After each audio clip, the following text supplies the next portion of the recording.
प्यारे बच्चों, मैं आज कक्षा 10 से अनियोक्त विलासा नामक पाठ का हिंदी भावार्थ समझा रहा हूँ, जो बहुत ही आपके लिए इम्पॉर्टेंट है।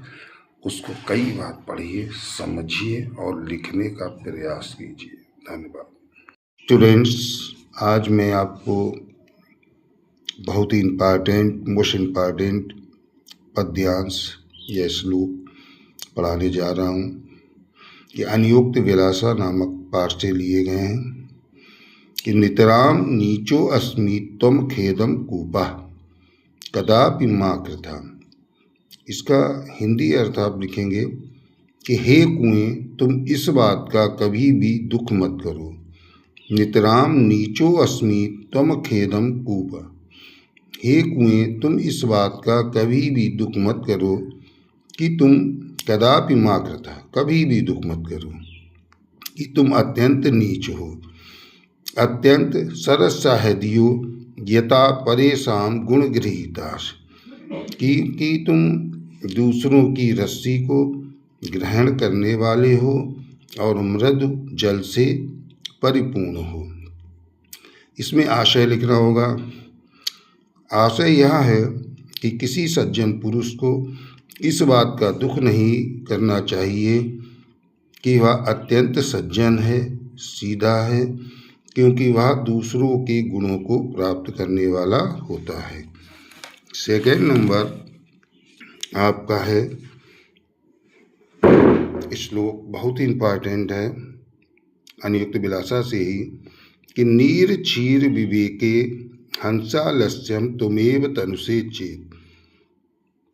कहता है कि हे हंस, यदि तुम ही दूध और पानी को अलग अलग करने में आलस्य दिखाओगे। हंस के अंदर एक गुण ये होता है कि वो दूध और पानी को अलग अलग कर देता है। कि नीर क्षीर विवेके हंसालस्यम तुमेव तनुषे चेत।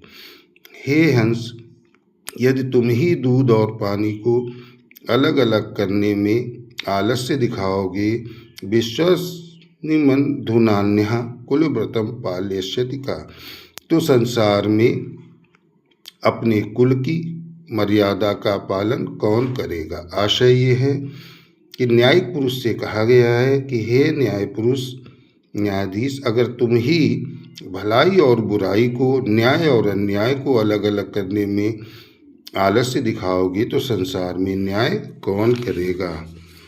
अगला है आपका श्लोक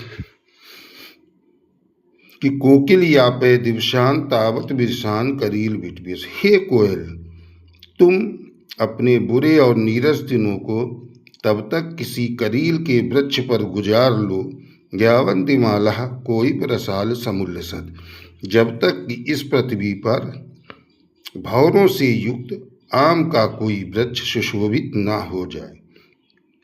इस श्लोक के माध्यम से आशय ये लिखना होगा कि आशय ये है कि संसार में या समाज में व्यक्ति को अपने बुरे और नीरस दिन किसी भी तरह अच्छे दिनों की प्रतीक्षा में गुजार लेने चाहिए। अगला श्लोक इसी लेसन का है, बहुत इंपॉर्टेंट है, बहुत आता है पेपर में, कि रे रे चातक सावधान मनसा मित्र क्षणम स्वीतम। हे मित्र चातक, सावधान मन से कुछ देर के लिए मेरी बात को सुनो। अम्बोधा बहवो ही संति गगने सर्वे नैतादृशा। आकाश में बहुत से बादल रहते हैं, लेकिन सभी एक समान नहीं होते। केचित वृष्टिभिराद्रंती वसुधाम गर्जंती केचित वृथा। कुछ तो वर्ष करके पृथ्वी को हरा भरा कर देते हैं और कुछ बेकार में ही गरजते रहते हैं। यम यम पश्यसि तस्य तस्य पुरुतो माँ ब्रूहि दीनम विचा। इसलिए हे मित्र चातक, तुम जिस जिस को भी देखो उसके सामने दीन वचन मत बोलो, अर्थात मत गिड़गिड़ाओ। आशय ये है कि संसार में बहुत से लोग दानी बनने का आडंबर करते हैं। कुछ लोग दान दे करके गरीबों का उद्धार कर देते, भला करते हैं, और कुछ बेकार में ही दानी बनने का ढोंग करते रहते हैं। बहुत ही इम्पॉर्टेंट लेसन है ये। अगला है बहुत ही इम्पॉर्टेंट श्लोक, पद्यांश, कि नावय ताड़नात् तापनात् बहिमध्ये नावय विक्रियात् किलश्यमानो हमस्मि सुवर्णस्य मे मुख्य दुखम तदेकम यतो माँ जनः गुंजियातो न। स्वर्ण कहता है ना तो मुझे पीटे जाने का ही कोई दुख है और ना ही आग में तपाए जाने का ही कोई दुख है। ना वे विक्रियात किलश्यमानो हमस्मि, ना मुझे इस बात का दुख है कि लोग मुझे बिक्री कर देते हैं। सुवर्णस्य में मुख्य दुखम तदेकम, मुझ स्वर्ण को केवल एक ही मुख्य दुख है, क्या? ये तो माँ जना गुंजिया तो लेते, कि लोग मुझ जैसी कीमती धातु को गुंजे और रत्ती जैसे हल्के बांटों से तौल देते। आशय ये है कि किसी भी सज्जन पुरुष को चाहे जितना भी दुख दिया जाए उसे कोई भी दुख नहीं होता है। उसे दुख तब होता है जब उसकी बराबरी किसी नीच और कुलसित व्यक्ति से कर दी जाती है।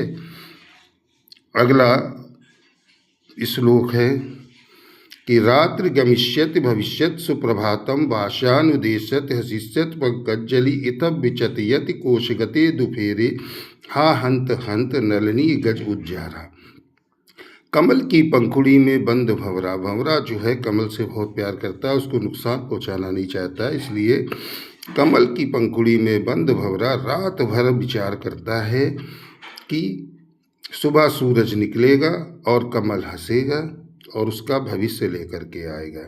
इतब विचत यति कोश गति दुपेरे, भंवरा इसी प्रकार रात भर विचार करता रहा। हा हंत हंत नलनी गजुज्जार, तब तक कि एक हाथी आता है और कमल को उखाड़ करके खा लेता है। आशय यह है कि व्यक्ति को अपने जीवन से संबंधित जो आवश्यक कार्य हैं उसके बारे में अधिक देर विचार नहीं करना चाहिए, उस पर तुरंत ही कार्य कर लेना चाहिए। धन्यवाद।